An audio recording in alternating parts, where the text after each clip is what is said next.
Hello and welcome back. Thank you for that applause. That's very kind. To PlayStation Live at E3. Now, for those of you who are watching this at home, my name is Holly and this is Rob. Hi. We're actually part of PlayStation Access, which is a YouTube channel that you could probably like, comment, and subscribe. Now, we do a lot of sort of reaction videos. We talk about the games we like. So we thought that's exactly what we do here at PlayStation Live at E3. I can't believe they've let us take over the stage, Holly. I mean, they have no idea what's about to happen now that we're doing our thing. So we thought we'd talk about 6 games, 3 each, that we've seen while we've been here and why we think they're super exciting. Yeah. So we should probably, I mean, you should start, right? I mean, for me, anyone who watches the channel will know that I'm massively excited for this game. Death Stranding, for me, just looks incredible. Like, I know everyone's like, oh, I still don't know what's going on, but I really like that sense of mystery. Yes. Visually, it looks incredible, like one of the most beautiful things I've ever seen. The environment's almost photorealistic.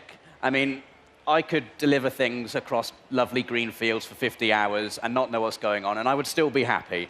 And you may be doing that. Yeah, it is a beautiful-looking game. The actors they've got in that game are really, really high-quality caliber actors, and it's Hideo Kojima. It's going to be, and there it is up on stage now. It's going to be mad, it's going to be beautiful, and I just can't wait to know more about it and to finally get my hands on it. Whenever that is going to be, who knows? But it looks incredible. Yeah, now so if you're a Kojima fan, yes, I'm a CD Projekt fan. I'm a big fan of The Witcher. I mean, me too. But I saw you did. Cyberpunk yesterday. You should have said, Holly. You should have said you see. Oh, wait, you did. About 10 I did, about 1,000 times. So very lucky, me and Nathan, again, PlayStation Access fans will know Nathan is a huge Witcher fan as well. So me and him, off we went to CD Projekt, and we sat down and we saw a 50-minute live gameplay demo. 5-0. 5-0. That's cool. Now, we've got like a reaction video live on our YouTube channel, and there has been some sort of reaction from the community because it is in first person. It's a first-person shooter. And at first, even I was a bit like, oh, because I'm a Witcher fan. And that's a third person. And that's a third person. Yeah. And I was like, I don't know how I feel. And then it is so incredible. It is so packed. It is it is every sci-fi book, movie, comic, and game. Because it's all based off, obviously, of the tabletop. Sure. But it is everything visual that's ever come out of like dystopian sci-fi rolled into one sweet, sweet package. And the combat is, it's sick. It's like, I don't know how else to describe it. It's insane. The gunplay is wild. And you can we like hacked into someone's brain. We took this bad guy down. So like we took this cable out of our arm, plugged it into him, hacked his brain, which was connected to the other gang members. So then when we were attacking them, we then like hacked in and we're like, right, we're going to make his gun jam.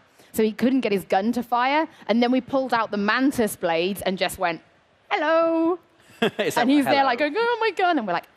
But this is still like a massive RPG, right? I mean, it's a first-person shooter, but we're still talking huge, detailed CD Projekt Red RPG. With character customization. With character customization. And like you can pick your backstory. So like your the big childhood, your childhood, the big life event that you had, and why you're in the city. And the city is like 6 districts big. There's cars, there's motorbikes, and there's like, they said car destruction. So you can like blow up cars and actually have combat in the cars as well. So you've got full control over what your character looks like and what they're called and what they wear. Yeah. Male or female as well. You can pick. The demo was, they played as V as a female when we saw the demo, but you could just pick either. Like sort of Commander Shepard Mass Effect style. Yeah. Create your own story, create your own character type of thing. Actually, that's the reference I used. It was very much like ME2, I think it is, where it's just like, so do you remember like who you left behind? Yeah. Like, it's always Ashley. It's always Ashley. I mean, poor Ashley. You could talk about Ghost. I'm going to talk about Ghost of Tsushima next. Yeah, no. You could talk about Cyberpunk for ages, but I'm going to talk about Ghost of Tsushima. You've actually seen it, like, you did it on the stage here? Yeah, I saw it on the stage here, and I saw a behind closed doors demo of it where they played through what you saw at the showcase, but in a slightly different way, which was very cool. Specifically, they had this special build of the game where you could pause it, and they showed us all the detail. And their 3 words that they want to use to describe the game are mud, blood, and steel. Mud, blood, and steel. And they were showing us Jin, who's the main character, like rolling around in the mud, and it accumulates on his clothes in real time.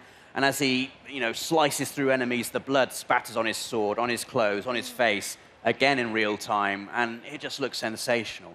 But what impressed me most about it was how it approaches combat, because samurai combat is obviously quite different to the regular style of swordplay we're used to seeing in video games. Well, how we see samurais in video games. Yeah, normally we see samurai swords, but we don't see traditional samurai combat. Yeah, I mean, games like The Witcher, you're used to pressing the attack button and Geralt pirouetting around with this incredible balletic swordplay. In Ghost of Tsushima, it's very tense and still, and they face off against each other and waiting for the other one to move. And then when the combat happens, it's quick and it's sudden and it's over in the blink of an eye.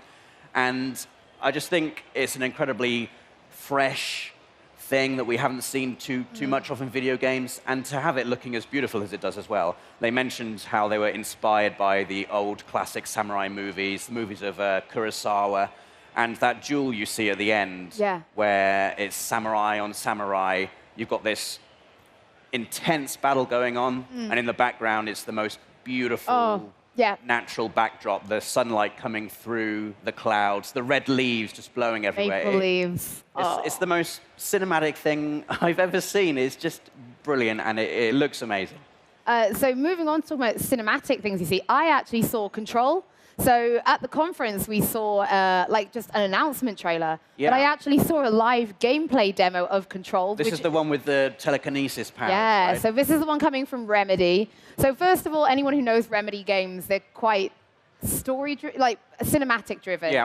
But they've actually said they're purposely making this more gameplay-driven. So you play as Jesse, and you have just, not through choice, become the director of the Federal Bureau of Control. Right. And reality is being invaded by these creatures called the Hiss. Not great with my lisp, I know, I'm sorry.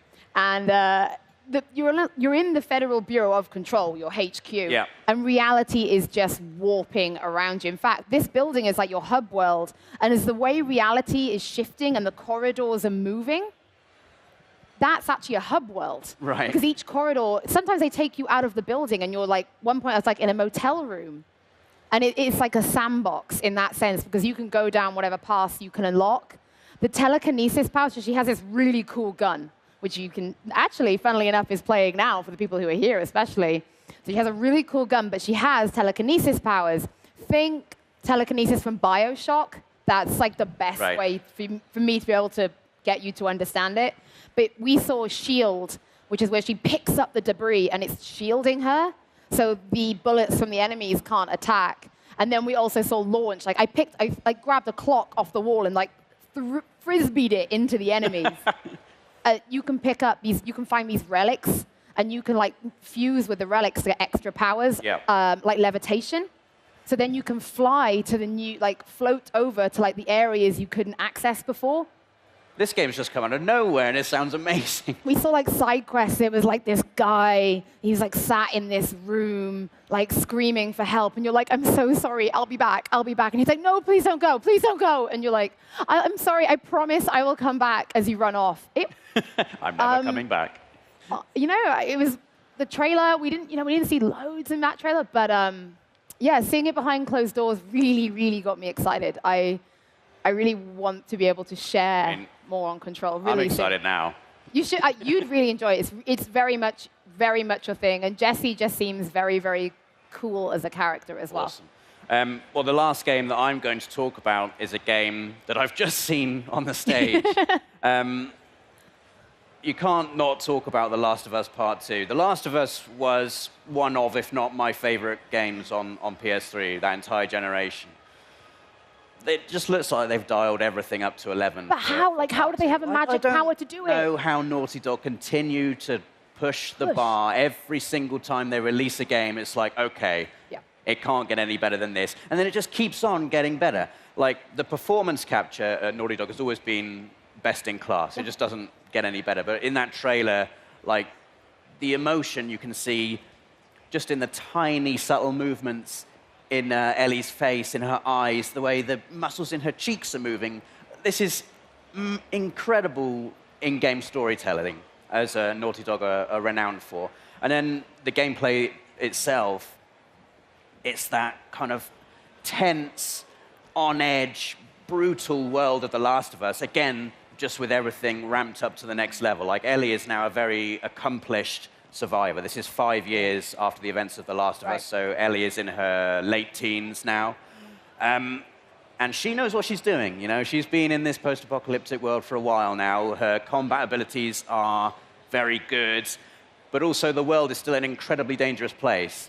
So there's that constant struggle between you being a very capable fighter and the world just being full of awful people and infected people, and just the gameplay that we saw, it took me right back to the experience of playing The Last of Us, which was you're constantly on your edge of your seat in that game. Sweaty palms. Sweaty palms. You're always, like, what it feels like, you're always inches from death. But then there's always something you can do to get out of that situation. There's always an option you have, something to hide behind, a material you can get that you can craft to turn the tables and you know, get back at the enemy. And, I mean, we're seeing it now. It looks like it's an incredible stealth game. It's an incredible combat game. The environments are going to be bigger and more open. This is obviously the first Last of Us game we've seen on PS4, so technically they can do more with it. I mean, Naughty Dog have never disappointed. I don't think and they're clearly not going to disappoint this time. It's going to be a sensational game. It really is. So I thought I'd wrap up then our sixth game, something a little bit different that I saw. It's actually an indie title. It's being published by Team 17, who the guys who do Worms and Overcooked. Yeah. One of my favorite games. Overcooked. It's called My Time at Porsche. I love crafting games. Yes. Love a crafting game. Stardew Valley, Harvest Moon, Dieland. If you've never played Dieland, get on the PlayStation Store. It's another indie crafting game that just needs more love. Right. Dragon Quest Builders. So My Time at Porsche, it's a Kickstarter. How many hours have you sunk into these types of games, Holly? I could do so much with my life, but here we are playing Stardew Valley again on Vita. No, I really am, actually. I really should try something else. But My Time at Porsche is that same thing. It's that open world. It's crafting, gathering. You've got to try and build up your workshop. But there's dungeons, there's monsters. It's got, like, you can romance people, really like old school Harvest Moon style. You can romance people. You can romance people. And, you know how I love all that. I know you like to do that in games a lot, Holly. I've got to do it in Anthem, so I've got to find another game. But, yeah, it's from the people that just love those beautiful, colorful worlds. Because sometimes, you need to have primary colors in your life as well. You still need that. Something to chill out with. Yeah, and it's that game you can pick up, and everybody has one of those games where you start playing, and then you're like, oh, there goes 8 hours. That is 4 in the morning. Yeah, I'll carry on playing now. Birds are singing, I may as well. Exactly. And My Time at Porsche really blew me away.